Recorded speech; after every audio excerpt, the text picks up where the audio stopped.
Hi guys, so I'm here to record week 26 of my pregnancy. I am 26 weeks pregnant today. So yeah, it's a big week and I'm excited because that means I am another week closer to finally meeting my precious little girlie.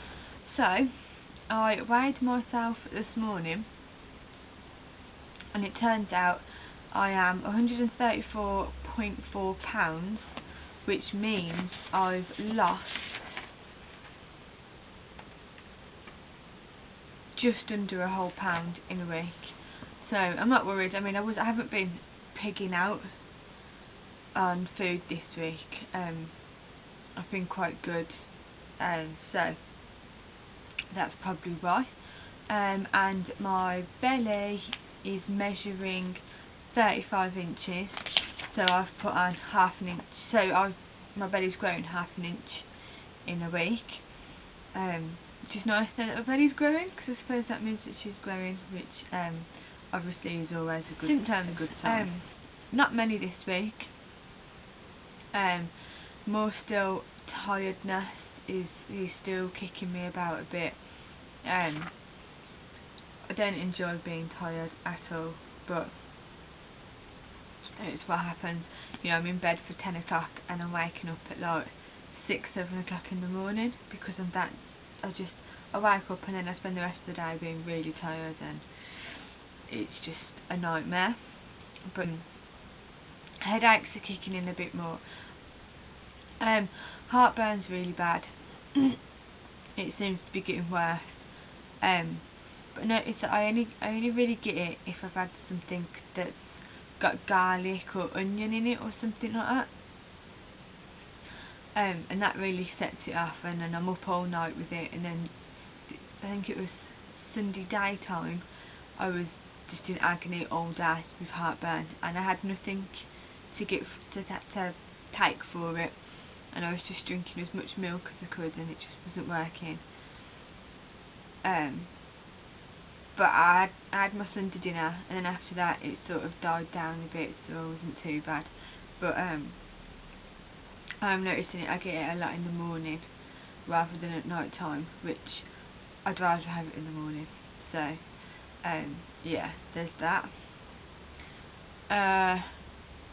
Braxton Hicks are still going. I noticed them more in the evenings rather than during the day. The big thing that I've noticed this week is stretch marks. I have finally got some stretch marks. They're not my first ever set of stretch marks. I do have previous stretch marks, but I've noticed more stretch marks at the top of my thighs, to which accompany the others. The only place that I've only got stretch marks is on the top of my thighs. So obviously that's from where I was growing. I mean, if you know me, then you know that I have got big thighs, mainly because that's where all my weight goes to, rather than the weight going to the stomach, to my stomach, it goes to my thighs. So yeah, I've noticed some new stretch marks on there, some nice bright purple ones.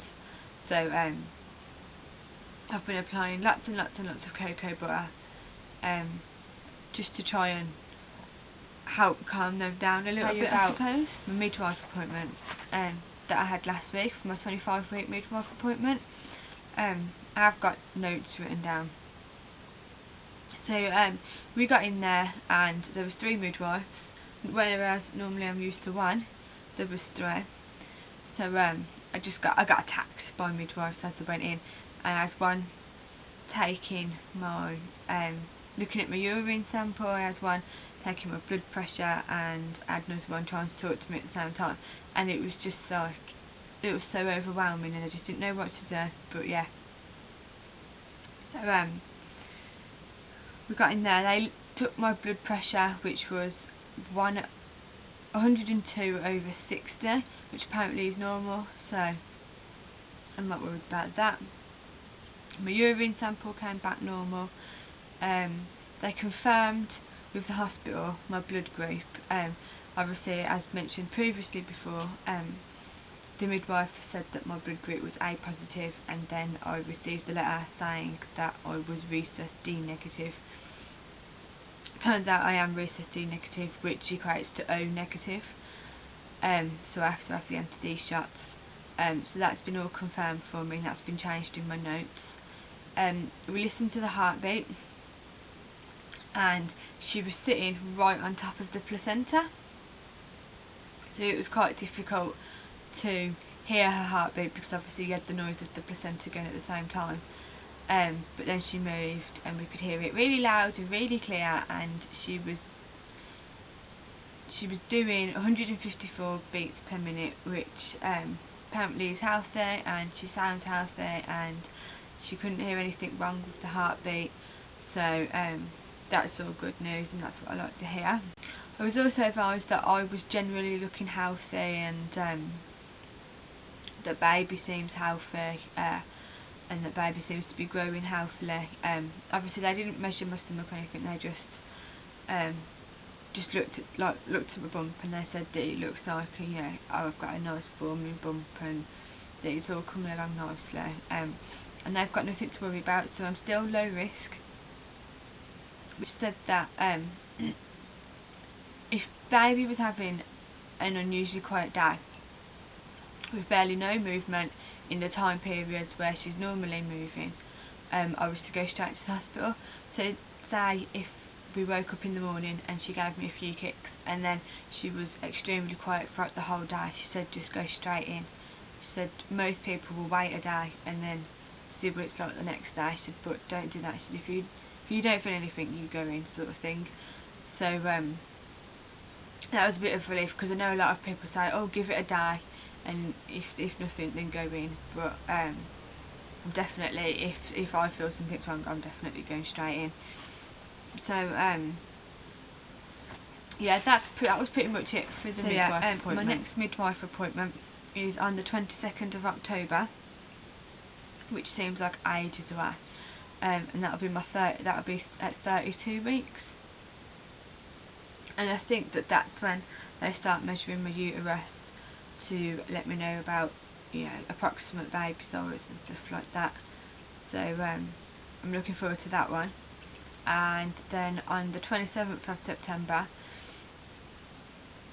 at 28 weeks, so it's not long away, so it's only 2 weeks away, if that, I'll be having my anti-D shot and blood work done, and obviously urine samples taken and stuff like that.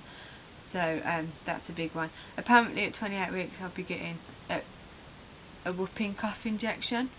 Nothing's been mentioned, excuse me, nothing's been mentioned, so we'll see how that goes. But for now there isn't really much to update on. Everything's still the same. She's still happily kicking away all over the place. It literally looks like my belly is jelly. It looks like I've just got a belly full of jelly when she kicks, and she'll kick and it'll go like that, and it's so funny. But yeah, she seems to be responding a bit more to voices. Darren was talking to her last night, obviously he was talking to my belly, and she was quiet until, you know, she was just chilling, and then as soon as he started talking to her, that was it. She was bouncing around and off. So we think that she can respond to, like, she can hear us properly now, sort of thing. I also read on one of my apps that if Darren was to put his head on my stomach, he'd be able to hear a heartbeat. So we haven't tested it yet, but we're going to give that a test and see how that goes. But yeah, that's it for now. I'll do a belly shot so you can see what that's like. So here's my belly. Okay, so this is my 26-week belly. It probably doesn't look the best through the hoodie, but I suppose it's one way of seeing what it looks like through different clothes. So that's it from the side, from the front, and from the other side, and then